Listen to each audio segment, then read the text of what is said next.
तो चलिए अब सॉल्व करते हैं एग्जाम्पल 7। ठीक है, एग्जाम्पल 7 क्या बोल रहा है, L M N are three parallel line. ठीक है, हम लोग को ये एल, ये वाला जो लाइन है, ये एम और ये एन क्या बोल रहे हैं, तीन parallel lines intersected by traversal P N Q. ठीक है, इन तीन पैरेलल लाइन को पी एन क्यू जो है ट्रैवर्स कर रहा है। ठीक है, पी एन क्यू ऐसे, ठीक है, ये पी है और ये क्यू है, इसको ट्रैवर्स कर रहा है such that L M N N cut off equal intercept. ठीक है, ऐसा ही ट्रैवर्स कर रहा है such that L M N N cut off equal intercept A B and B C.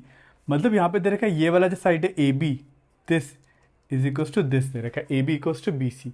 ठीक है, ऑन पी, पी लाइन पे जो ए बी और बी सी है, मतलब ये वाला इक्वल टू दिस वाला। ठीक है, पी पे जो इंटरसेप्ट कर रहा है, ये पी लाइन जो है, इसमें जो ए बी और बी सी इंटरसेप्ट जो है हम लोग को इक्वल गिवन है। ठीक है, ये लिख ही लेते हैं, given A B equals to B C. ठीक है, अब मुझे शो क्या करना है, show that L M N, ठीक है, L M N cut off equal intercept D E and E F on Q also. तो मुझे पी पे जो इंटरसेप्ट है ए बी और बी सी, ठीक है, तो इक्वल गिवन है, तो हम लोग को ये प्रूफ करना है कि एल लाइन पे भी जो इंटरसेप्ट है डी ई और ई एफ ये भी इक्वल है बोलकर हमको प्रूफ करना है। प्रूफ क्या करना है, to proof D E equals to E F. ठीक है, हम लोग को प्रूफ करना है this is equals to this बोल के हम लोग को प्रूफ करना है। ठीक है, ये क्वेश्चन दिखने में तो काफ़ी थोड़ा सा कॉम्प्लिकेटेड सा लग रहा है, ठीक है, पर ये काफ़ी एक फिगर मतलब एक कंस्ट्रक्शन करने से ही आपको मतलब काफ़ी इजी है, बहुत ज़्यादा टफ नहीं है। ठीक है, तो हम लोग इसको सॉल्व करने के लिए मैं क्या करूँगा, कंस्ट्रक्शन करूँगा। ठीक है, तो कंस्ट्रक्शन क्या है, मैं ए और एफ को ज्वाइन कर दूंगा। ठीक है, ए और एफ को ज्वाइन कर दिया, कहाँ पे, इसको मैं डॉटेड लाइन बना सकता हूँ। ठीक है, डॉटेड लाइन ही बना देता है।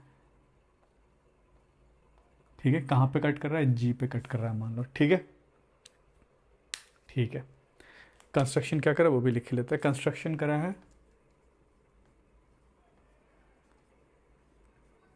जॉइन ए एफ को मैंने ज्वाइन करा है, बस ये गिवन है और ज्वाइन ये करा है, और टू प्रूव ये है डी इक्वल्स टू एफ। ठीक है, अब देखो, अब हम लोग को ये वाला ट्राइंगल में, ठीक है, अब ये वाला ट्राइंगल देखते हैं, कौन सा ट्राइंगल मैं मार्क कर देता हूँ, ये वाला ट्राइंगल ए सी एफ। ठीक है, ये वाला ट्राइंगल देखो, यहाँ पे देखो दो ट्राइंगल बन रहे हैं, तो मैं ये वाला ट्राइंगल ए, ये और ये। ठीक है, आई आपको दिख रहा है कौन सा ट्राइंगल ले रहा हूँ मैं,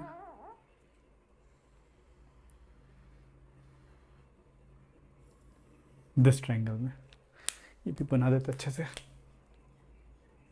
ठीक है, तो in triangle A C F, in triangle A C F, ठीक है, अब देखो आपको ये पता है, जो ये बी जी, ये वाला जो बी ई, मतलब ये जो बी जी लाइन है, this is parallel to C F, B G is parallel to C F. क्यों, क्योंकि गिवन है, क्योंकि ये एम लाइन है, एन लाइन है, और बी जी जो साइड है एम लाइन पे लाई कर रहा है और सी एफ जो एन लाइन पे लाइट कर रहा है। ठीक है, because M is parallel to N given. ठीक है, एम पैरेलल टू एन क्या है, गिवन है, कहाँ गिवन है, L M N are three parallel line. ठीक है, इससे हम लोग ये कहते हैं this is parallel to this. ठीक है, उसके बाद हम लोग को ये भी दे रखा है ए बी बराबर बी सी। ठीक है, इसमें ये वाला साइड बराबर ये वाला साइड दे रखा है, इसका मतलब ये इसका मिड पॉइंट है।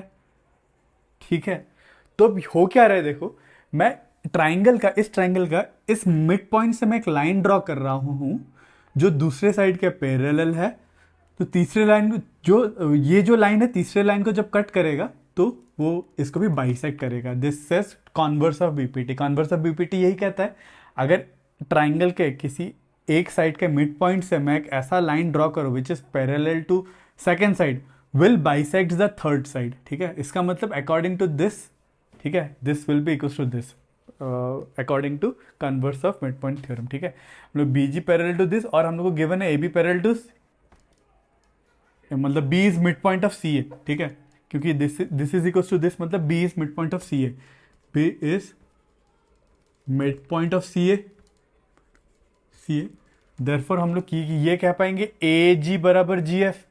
Therefore we can say A G will be equal to G F. क्यों, converse of mid point theorem से, converse of mid point theorem. ठीक है, अब हम लोग ने ये प्रूफ कर दिया converse of mid point theorem से। क्या प्रूफ करा हम लोग ने? ए जी बराबर जी एफ, हम लोग ने अभी तक ये प्रूफ करा है। This is equal to this हम लोग ने प्रूफ कर दिया, ठीक है। पर हमें प्रूफ करना है डी बराबर ई एफ, हम लोग को प्रूफ करना है ये, ठीक है। मैं राइट से मार्क कर देता, हम लोग क्या प्रूफ करना है? हम लोग को ये प्रूफ करना है कि डी ई बराबर ये हम लोग को प्रूफ करना है, ठीक है। अब देखो, अब मैं ये वाला ट्राइंगल लूंगा, ठीक है। हम लोग ने अभी इस वाले ट्राइंगल पे वर्क करा, अब मैं ये वाला ट्राइंगल पे चेक करूंगा, ठीक है। ये और ये, ठीक है। आई होप आपको ट्राइंगल दिख गया, मैं आप कौन सा ट्राइंगल ले रहा हूँ, ठीक है। राइट साइड वाला, ऊपर वाला, ये वाला राइट साइड वाला ट्राइंगल पे, ठीक है। इन triangle A D F, in triangle A D F, A D F, ठीक है। अब सेम में मैं देखो ए डी एफ में मुझे ये पता है this is equal to this, इसका मतलब G is mid point of A F, ठीक है। G is mid point of A F, ठीक है। क्योंकि ये और ये अभी हम लोग ने प्रूफ करा, इसका मतलब जी पक्का इसका मिड पॉइंट होगा, ठीक है। ये इस लाइन को इक्वल हाफ में डिवाइड करें तो G is mid point of A F, ठीक है। और फिर से हम लोग को पता है this is parallel to this, M is parallel to L, ठीक है। मतलब G E is parallel to A D, G E parallel to A D, क्योंकि गिवन है, गिवन क्या है? Line M is parallel to L, M is parallel to L अपने को given है, ठीक है। मतलब ये जो ए डी जो एल पे लाई कर रहा है और जी एम पे लाई कर रहा है, ठीक है। तो ये और ये पैरेलल है, तो same converse of mid point theorem से हम लोग ये भी कह पाएंगे कि this will be equal to this, ठीक है। Converse of mid point theorem क्या कह रहा है, ठीक है। अगर मैं किसी एक ट्राइंगल के साइड के मिड पॉइंट से लाइन ड्रॉ करूँ, कैसे लाइन ड्रॉ करूँ? पैरेलल टू अनदर साइड, मतलब अगर ये वाला लाइन इसके पैरेलल है तो ये जो लाइन है वो तीसरे साइड को बाइसेक्ट करेगा, मतलब ये साइड, ये और ये वाला पार्ट और ये वाला पार्ट इक्वल बनाएगा। Therefore we can say D E equals to E F, therefore D E equals to E F, therefore D E equals to E F. क्यों? By mid point theorem, by converse of mid point theorem, sorry, converse mid point theorem, ठीक है।